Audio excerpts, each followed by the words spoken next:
Muito bem, estamos de volta com o nosso Gazeta Entrevista desta noite e neste bloco vou bater um papo com o secretário de Estado de Educação, professor Daniel Zen. Vamos falar sobre vários temas. O mais palpitante que está bombando nas redes sociais é o fim do vestibular da UFAC, a adoção do Enem, a questão das cotas, a questão polêmica também que envolve aí todos os detalhes dessa mudança do regime, do concurso que leva os estudantes para a faculdade e muito mais. Professor Daniel Zen, secretário, muito boa noite. Boa noite, Alan. Tudo bem? Tudo bem. O senhor está preparado para ser sabatinado pelos nossos internautas? Com certeza. As redes sociais são um instrumento espetacular e como você é um homem muito inteligente e que quando começa a falar, parece Marina Silva e Jorgiana, não para. Vou pedir que o senhor seja mais sucinto nas suas respostas. Serei sucinto, Alan, mas tranquilizar os internautas também que eu me disponho a acessar a sua página no Facebook e também interagir com seus amigos lá do Facebook. Fantástico, e até convidá-los, né? Também, eu também estou lá no Facebook. Sem dúvida. Quem quiser adicionar, a gente está à disposição. Eu sempre respondo muitas questões lá pelo Facebook, pelo Twitter. Quantos amigos você já tem adicionados no Facebook? Cerca de 3.200, Alan. Poxa, tá. Você quase chega lá. Eu tô perdendo de você ainda. Eu vi na sua página que você tem bem mais seguidores do que eu, bem mais amigos do que eu. Graças aos nossos participantes em casa, que são fantásticos, e querem participar conosco do programa, querem mandar sua opinião, seu comentário, sua pergunta. Eu quero começar com isso. Daniel, primeiro, um dos grandes desafios, talvez, das instituições responsáveis pelo gerenciamento do ensino no Estado, seja a possibilidade de aumentar o número de vagas, a inserção das crianças nas escolas. Porque para chegar ao vestibular, para chegar à faculdade, tem que ser um bom ensino fundamental, um bom ensino médio. Certeza. Como é que o Acre está nessa situação? Como é que o Acre está no ensino fundamental, no ensino médio, nessa avaliação que você fez de novas matrículas, da qualidade do ensino? Você está satisfeito com os nossos índices, Daniel? Olha, Alan, a gente nunca está plenamente satisfeito. Eu acho que no dia que a gente estiver plenamente satisfeito, a gente vai estar dando um atestado de mediocridade. Né? E nós temos avançado muito, tanto na questão do acesso, de assegurar que as nossas crianças, nossos jovens, adolescentes e até as pessoas que já ultrapassaram aquela idade correta do ensino fundamental e do ensino médio, que elas possam retomar seus estudos através de programas especiais, como é o Poronga, o PEN, que é o Programa Especial de Ensino Médio, o ProJovem, uma série de programas que permitem para aqueles que tiveram, em algum momento, algum problema, tiveram que abandonar os estudos, para que eles voltem e concluam o fundamental, o médio, a EJA, que é a Educação de Jovens e Adultos, que tem uma procura muito grande, e, claro, o ensino regular, o fundamental e o médio regular nas nossas escolas, que tem aumentado ano passado. Por exemplo, em 2011 nós tivemos um acréscimo de 4.300 novos alunos na rede, foi um crescimento de quase 2% do número total de alunos. É um crescimento que a gente chama de crescimento vegetativo natural, que acompanha o crescimento da população ano após ano, que é sinal de que as pessoas estão procurando e, ao procurar, estão encontrando a resposta do acesso. Agora, claro, como você bem colocou, não basta assegurar esse acesso. Tem que assegurar que os alunos permaneçam na escola, concluam seus estudos, ou seja, não abandonem os estudos, não se evadam, e garantir que eles tenham sucesso, garantir que eles tenham bom desempenho nas avaliações externas do MEC, que é a Prova Brasil, o IDEB, nas avaliações externas que nós realizamos, que o caso é o CEAP, o Sistema Estadual de Avaliação da Aprendizagem Escolar, e claro, no Enem, em outros vestibulares de outras instituições, em concursos públicos e nos desafios que se apresentam. O que eu lhe digo é que, além de aumentar as matrículas, ano após ano, isso é possível porque contratamos novos professores, porque construímos novas escolas, porque estamos constantemente ampliando a oferta de vagas, ampliando salas de aula, introduzindo o ensino médio nas comunidades rurais mais isoladas, que antes não dispunham de ensino médio. Isso está sendo feito. Agora, claro, é necessário que, além disso, a gente invista cada vez mais na formação do professor, no acompanhamento pedagógico dia a dia das nossas equipes, nos formadores, que são aqueles professores formadores que acompanham os professores em sala de aula, e em estímulos para que os nossos alunos desenvolvam a cultura que existe em grandes centros onde a concorrência é mais acirrada, Alan, que é aquela cultura do esforço, e do esforço recompensado, que é a cultura da glória que vem pelo suor e pela disciplina. A meritocracia. A meritocracia. Deixa eu começar aqui com as perguntas. A Antônia Roseli Medeiros diz o seguinte: essa entrevista é mais do que necessária, é hora de tirar algumas dúvidas e esclarecer como funcionará o processo, esse processo do fim do vestibular e adoção do Enem em todo o Estado. a partir de agora. Muitos estudantes e pais estão ansiosos em relação ao processo de classificação pelo Enem. Como será, secretário? Pois bem, Alan, as universidades federais, e a nossa Universidade Federal do Acre não é diferente, elas têm autonomia para decidir sobre o seu processo de ingresso nas suas vagas, nos seus cursos. A universidade decidiu, e na minha opinião com muito acerto, é uma opinião pessoal nossa, minha, enquanto secretário de Estado, da equipe da Secretaria de Estado de Educação e também do nosso governador Tião Viana, de que a universidade decidiu corretamente ao adotar o Enem. Por que eu digo isso? Porque o Enem, ele tem um tipo de avaliação, e eu já disse isso em outras oportunidades aqui mesmo do programa, ele tem um tipo de avaliação, de elaboração de questões, que dialoga de forma direta com o nosso currículo, com a maneira como o nosso currículo é organizado e, consequentemente, com a maneira como os nossos professores trabalham no dia a dia de sala de aula. Porque muitos especialistas dizem que o Enem preconiza o raciocínio lógico, enquanto o vestibular mais o decoreba. Isso é verdade, Você concorda com isso? Concordo com isso. Agora, por outro lado, quando você abre para o Enem, mesmo que você não adote o sistema de seleção unificada, que é o SISU, você permite que pessoas de outros estados também concorram, ainda que para isso ele tenha que fazer uma inscrição específica, segundo o edital daquela universidade, como foi o caso da UFAC. O que a Universidade Federal do Acre fez? A UFAC adotou o Enem, não adotou o SISU, ou seja, não é permitido que o aluno que se inscreva ao SISU concorra a uma vaga da UFAC, porque quando você se inscreve ao SISU, você concorre simultaneamente a várias vagas em várias universidades, até no máximo 5, se eu não me engano. Ou seja, o aluno que fez o Enem, ele tinha que se inscrever também na UFAC e se submeter aos critérios de cálculo de nota da UFAC. Então, a nota da UFAC não é necessariamente a nota do Enem. Ela pega a nota do Enem, joga dentro de uma fórmula, que está lá no edital, essa fórmula, e a partir daquela fórmula que tem uma relação de pesos das matérias, disciplinas, conforme os cursos, é obtida a nota da Universidade Federal do Acre para ingresso nos seus cursos. Então, para a gente entender direitinho, quem vai concorrer com aqueles que estão no Acre?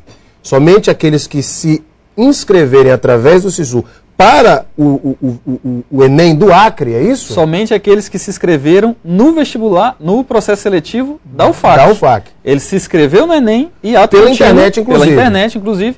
E também, simultaneamente, se inscreveu no processo seletivo da universidade, que aproveita a nota do Enem, mas que faz um cálculo específico próprio, que tem os critérios lá no edital, inclusive a fórmula do cálculo está lá no edital, para quem quiser consultar, os candidatos devem ter Então, em tese, consultado. os estudantes do Acre vão concorrer, em tese, com estudantes do Brasil inteiro. Os estudantes do Brasil inteiro que se interessem em estudar no Acre. Ocorre que muitos estudantes que se inscrevem no Enem, nas mais diferentes universidades do Brasil, eles passam e são aprovados em mais de uma instituição.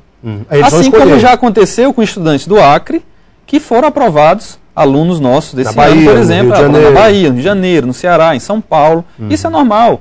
Então, quando a gente coloca... O exame é nacional. O exame é nacional. E você... Aqui se fala, mas é a concorrência, nós vamos ficar muito defasados. Como é que você pensa? Alan, de fato, aumenta a concorrência. Não há dúvida que quando você permite que um aluno faça a prova e concorra a uma vaga à distância, você aumenta a concorrência.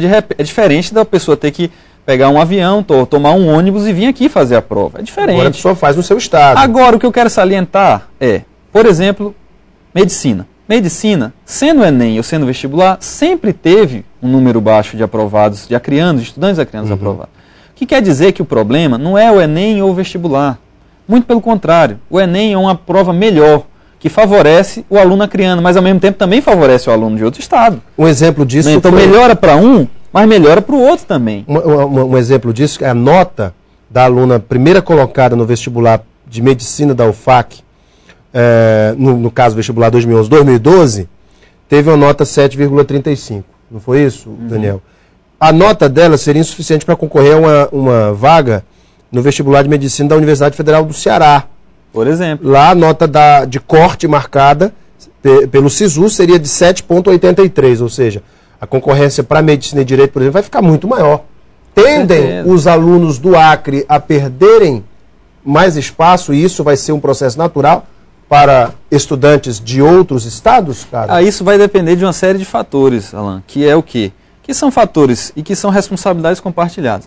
O Estado, como mantenedor de uma rede de ensino composta por muitas escolas, ele tem suas responsabilidades. Ele tem que investir na valorização profissional, ele tem que investir na formação dos seus profissionais, ele tem que investir nas condições de infraestrutura, ele tem que investir em garantir e assegurar o acesso e a permanência, ele tem que dar todas as condições, e aí uma agenda de inovações como a que foi colocada no ano passado, de distribuição dos netbooks, realização das Olimpíadas e Jogos Digitais de Educação, ou seja, de estímulo. Você tem que ter ensino de qualidade. Tem que ter ensino de qualidade e tem que ter, principalmente... Para que os alunos locais possam competir em pé de igualdade, com os alunos de fora. Aí eu vou entrar com a pergunta da Aline de Pinho, que aí claro. Você conclui teu pensamento. O Aline de Pinho faz a seguinte colocação. Como podem alunos enfrentar um Enem e concorrer nacionalmente, onde no Acre existem professores, em sala de aula, lecionando matérias que não são de sua especialidade? Todos sabemos que isto existe. Como pode um professor de história lecionar matemática em algumas escolas? Não dá para esses alunos que recebem esse tipo de ensino terem uma cobrança de aprovação concorridíssima com escolas públicas nacionais que possuem ensino em tempo integral, assistência social e psicológica. Nem os cursinhos particulares estão preparados para o Enem. E o ensino público está a anos-luz de ser modelo de aprovação em vestibular ou no Enem, disse a Aline de Pinho. Mas o que a Aline de Pinho está falando não tem eco nos dados. Porque quando eu avalio os dados, o que a universidade divulgou?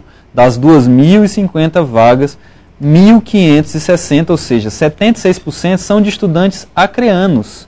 Por conta de não terem ainda essa concorrência majoritária com os alunos de fora. Agora, isso ocorreria naturalmente, Alain, sendo Enem ou sendo vestibular. O que eu quero dizer, e a Aline está correta, quando ela coloca, por exemplo, que ainda existe essa situação, isso é verdade. Não vou aqui ser leviano de dizer que isso não é verdade. É verdade. Agora, isso é verdade no Brasil inteiro. Existe uma carência nacional por professores das ciências exatas, de matemática, física e química. Por quê? Porque as licenciaturas nas universidades estão esvaziadas. Isso é no Brasil inteiro. Entra 40, 30 alunos e saem 3, 4 formados nessas áreas. Deixa eu continuar. Então, é uma situação que precisa ser combatida, precisa ser enfrentada. E o Estado está enfrentando isso com muita energia. Pergunta do Manuel de Jesus. A Secretaria de Educação manterá o projeto do pré-ENEM, mesmo com o esvaziamento que houve em 2011? Havia turmas, por exemplo, com menos de 10 alunos? É o que eu digo para você, vai ser mantido, vai ser ampliado o número de vagas. Agora que eu digo para você, do desenvolvimento, da necessidade de desenvolvimento de uma cultura, da dedicação, da disciplina e do esforço. E eu não quero dizer com isso que os nossos alunos não são dedicados, disciplinados, esforçados. São, mas infelizmente não é a realidade da maioria. Você observa muitos alunos que comparecem às aulas, atendem às recomendações dos professores, fazem suas tarefas de casa, estudam, mas quando chega em casa esquece o livro no canto. E a gente sabe que não é assim, Alain. Numa realidade concorrida, de extrema concorrência, você tem que realmente favorecer o mérito e você tem que estimular o alcance desse mérito. As pessoas vão ter que começar a estudar mais. Sem dúvida. Nossos alunos vão ter que se dedicar mais, nossos professores vão ter que ter atenção cada vez redobrada. O que eu quero dizer é que os nossos dados, os números, os dados são favoráveis. Os dados da nossa avaliação, do nosso CEAP, indicam que, de todas as escolas que submeteram a avaliação nas 4 séries avaliadas, que é o segundo ano, o terceiro ano do fundamental, o quinto, nono ano do fundamental e o terceiro ano do ensino médio, essa avaliação se realizou em outubro agora, em 95% dessas escolas avaliadas, a maioria delas teve crescimentos que variaram de 5% a 15% no índice de proficiência dos alunos, ou seja, quer dizer que os nossos alunos estão se saindo melhor. A cada ano que passa, estão desenvolvendo melhor o seu grau de proficiência, o que quer dizer que eles estão melhores habilitados, qualificados e capacitados. Tem mais uma pergunta que eu achei bem interessante aqui, que eu quero compartilhar contigo, é o seguinte. Aqui. Secretário, o senhor, do Willamis França, ele faz a seguinte pergunta. Secretário, o senhor, por ser acreano, o senhor não se sente mal vendo que o número de vagas para medicina na UFAC, que é de 40, só 2 terem passado? O senhor atribui esse número ao quê? A educação do nosso Estado está de má qualidade ou aos próprios alunos? Aquilo que você estava falando da pouco. Eu acho que tanto a educação precisa melhorar, eu acho que a gente vem melhorando, que não quer dizer que já está bom, já está suficiente, que os avanços que nós tivemos até agora, de 99 até aqui, sejam suficientes. Não são. É preciso melhorar cada vez mais e essa melhoria está acontecendo a cada ano. Agora também tem a parcela de responsabilidade dos alunos, tem aquela parcela que é a responsabilidade do Estado, tem aquela que é a responsabilidade dos diretores e gestores da escola, tem a responsabilidade dos pais, porque a educação é dever do Estado e da família. Se a família não cumpre seu papel, não acompanha, não monitora seus filhos, não estimula e acha que só ir para a escola matricular resolve, não ajuda. Quando tem um acompanhamento do pai, da mãe, o estímulo para que leia, para que assista filmes realmente interessantes, para que tenha um esforço ali, às vezes, mesmo numa dificuldade financeira, comprar uma revista, ou não tendo condição, levar na biblioteca para ler o jornal, para ler a revista, para ler um livro. É necessário fazer isso. A educação não se faz só na sala de aula. É preciso ampliar o tempo de exposição ao conhecimento por parte dos nossos alunos. E isso não acontece só na escola. Alguns internautas aqui, nosso tempo está esgotado, mas eu quero rapidamente tua opinião, porque vamos fazer um pai-bola aqui. O Marcos Clay, por exemplo, fala que mudar ou não, no caso do vestibular para o Enem, é um direito da instituição. O que se questiona é por que mudar faltando poucos meses para a realização do vestibular. Muita gente se preparando para o vestibular e agora adota o Enem. Ele acha que foi injusto. Rapidamente, foi injusto? Olha, eu acho que a decisão poderia ter sido tomada antes. Nesse ponto eu concordo. Infelizmente aconteceu e nesse ano de 2012 a decisão já deve estar tomada. Eu não sei se a universidade vai voltar atrás ou não. Eu acredito que não, né? Mas eu acredito que tem outra discussão aí, Alan, que a gente mencionava aqui antes em off, que são das cotas. Há tanto essa discussão de talvez voltar ao vestibular ou não, eu acho que essa não é a questão, acho que o Enem é uma prova melhor que o vestibular, e talvez discutir critérios. Eu, particularmente... O Enem adota as cotas, por exemplo? As universidades têm autonomia para discutir isso e decidir isso. E claro que tem questões jurídicas, eu lembro que esse debate nos Estados Unidos, com as cotas para afrodescendentes, para negros, durou décadas até chegar à Suprema Corte, a Suprema Corte tomar uma decisão favorável. Existe esse debate em outras universidades brasileiras. O nosso Supremo Tribunal Federal ainda não se manifestou a esse respeito, mas é um debate válido. Não quer dizer que você vai favorecer a mediocridade ou que você vai dar um bônus ou uma chance para que... Não se trata disso. Só que a gente sabe, você que também estudou o direito sabe disso, a gente deve tratar igualmente os iguais e desigualmente os desiguais na medida das suas desigualdades. Esse é o princípio da isonomia, que é da igualdade complexa, que é muito mais avançado que a igualdade formal perante a lei. Eu não tenho como dizer que são todos iguais perante a lei, quando historicamente há condições desfavoráveis a grandes grupos, a grandes municípios, a uma parcela significativa da população. Então a UFAC estuda a possibilidade de adotar cotas. Eu não sei, acho que isso a própria professora Olinda, o professor Pascoal deve esclarecer isso, mas eu acredito que adotando ou não cotas é um debate válido. É um debate que deve ser travado e que deve ser aprofundado.